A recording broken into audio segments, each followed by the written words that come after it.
put you away from everything God wants you to do.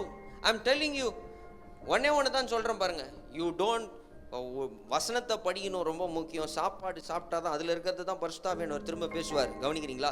சத்து வேணும் sir, சத்து வேணும் சார், சத்து வேணும் சார். ஒன்றுமே முடியல என்னால். என்ன ஒன்று தான், ஏன்னா நீ ஒழுங்காக சாப்பிடல. சிரிக்கிறான் சஞ்சய், எங்கள் அப்பா கூட அப்படி தானா. ஏன்னா ஒழுங்காக சாப்பிட்றது இல்லை பாருங்க. எத்தனை பேர் நான் சொல்கிறது, வண்டி ஒழுங்காகவே போக மாட்டேங்குது பிரதர். எவ்வளோ நாளாங்க? 2 நாளாக நானும் ஸ்டார்ட் பண்ணுறேன், ஸ்டார்ட்டே ஆகலை. ஏன்? பெட்ரோல் போட்டிங்களா? அது போன வருஷம் போட்டது. போடணுமா? இல்லை அப்படியே ஸ்டார்ட் பண்ணுங்க, ஆகும். பெட்ரோல் போட்டால் தான் வண்டி ஸ்டார்ட் ஆகுமோ? எத்தனை பேருக்கு நான் சொல்கிறது புரியுதுங்க? You need to feed your spiritual man so that he will roar when the enemy comes and he will flee from you. உன் ஆவிக்குரிய மனுஷனை போஷித்து கொண்டே இரு. ஆமென்.